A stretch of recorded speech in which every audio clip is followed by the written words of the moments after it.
Yo guys, RDS here, Red Marvel here, back again, posting my actual full-length spoiler with Odyssey. Apologies, it's been slightly delayed, been busy. But anyway, if you are new to the channel, to like, share, and subscribe to Red Marvel or Red Devil Multiverse is what the channel is called now, where we do a lot of like non-related football-related content. But anyway, guys, let's just get into the Odyssey, really, the spoilers, because it's been out for a while and there's a lot of stuff to talk about. First and foremost, there's no surprise, I actually really enjoyed the movie. I thought it was really entertaining. I went to the movie with my wife, we had a really good time. I think that the first thing I'll say is that first part of the bat is that, this is one of the reasons why like you should just go and just enjoy movies instead of just having all this kind of negative build up sort of back in the background. It's just not helpful for any movie or anything like that. So that was really like just all the stuff around the movie just ultimately just whether it was, I mean, to be honest, I didn't even know about it because I didn't really watch or pay attention to any of that stuff online because I just don't, because I just watch what I want to watch. But when I look at it, a lot of the things that were worries didn't really have that much screen time in the movie, so there's that. But on the movie itself, first and foremost, there was barely any CGI in this, so I've got to give absolute credit to like the production team or the graphics department, whatever it is, how they were able to.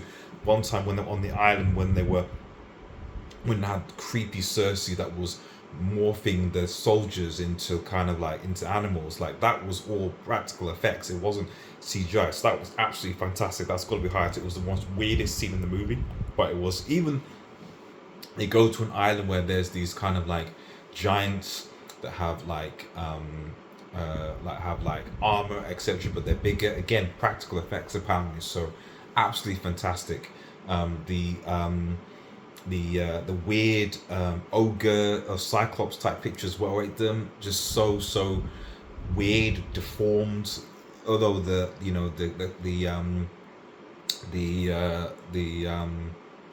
lighting of it was a little bit off. I think that's my only maybe criticism of the movie, just the lighting at times. It's maybe a little bit too dark, but I think the general story of seeing obviously Matt Damon, who plays Odysseus, and the fallout of Troy and the kind of looting and the pillaging that went on, trying to find their way home and jumping onto these island stops, it was great. And ultimately,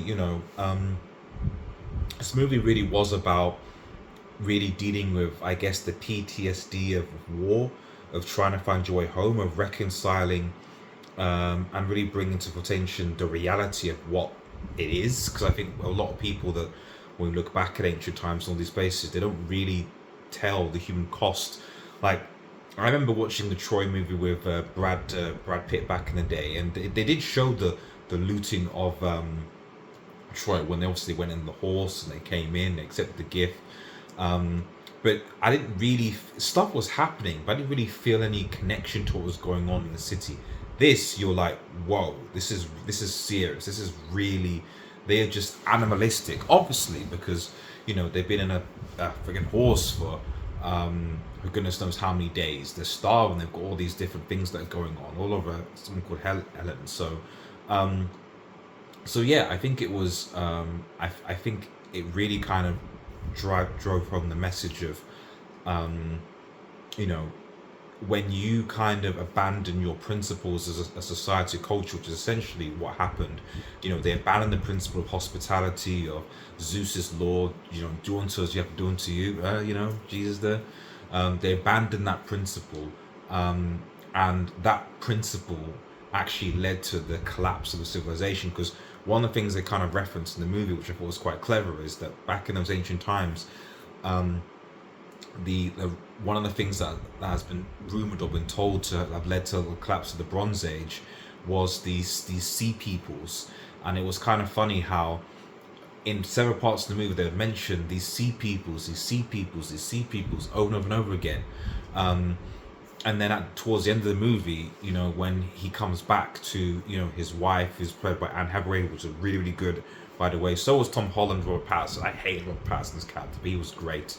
But you come back, and you kind of find out that there's almost like a revelation that, wait, so the people that have been causing or appear to be causing like this kind of civilization disruption might seem Greece and others, are the very same people from Troy who went around. It's like you're the sea peoples, you're the ones that are causing this, because obviously the fallout of Troy was that was people migrating, trying to take things, doing things, stuff, and that effect leading to different problems, you know. So I thought that was interesting. Again, highlighting the fact that like when you abandon Zeus's law, it leads to sort of civilization and corrupts. But like I said, there was really a lot of really good moments in this movie. I even forgot about the one of the scenes where it goes on and they see the dead, and they see all the dead wanting to be kind of avenged, and all the guilt that comes onto Odysseus, who in his mind is like, you know, I just want to save as many people as I can. I have this burden where, like, you know,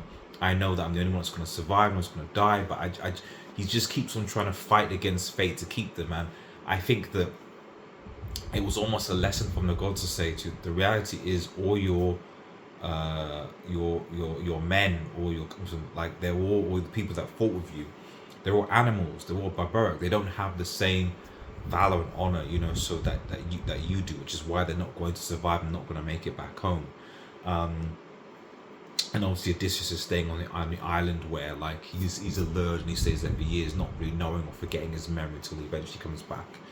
But yeah, overall, you know, ultimately there's various other things I could talk about, but this video would last for like 20 minutes or so going into it, so I'd like to know your thoughts in the comments. But yeah, I think, is it the greatest, the best movie ever? No, it's not. But I definitely don't think it was the bomb crash that people were making out to. And I would argue it's probably one of Nolan's better movies. Is it his greatest movie? Don't think so. I rate Interstellar quite highly, as well as the Dark Knight. But it's definitely better than Tenet. So, which, yeah, less said about that the better. It was a weird movie. But yeah, I think if you haven't seen it already, I'd certainly recommend going to watch it. Just going in with open expectations, have a good fun, enjoy it, and at least just appreciate, I think, cinema. As someone who doesn't like constant CGI usage, who appreciates an engaging and meaningful sort of story, this certainly kept me engaged for a movie that was 3 hours long. So that's my thoughts, guys. If that means much to you guys, let me know what you think in the comments. Remember to like, share, and subscribe to Red Devil Multiverse. Follow us on Twitter. We're on Twitch as well. Have a nice day, guys, and cheers. Peace.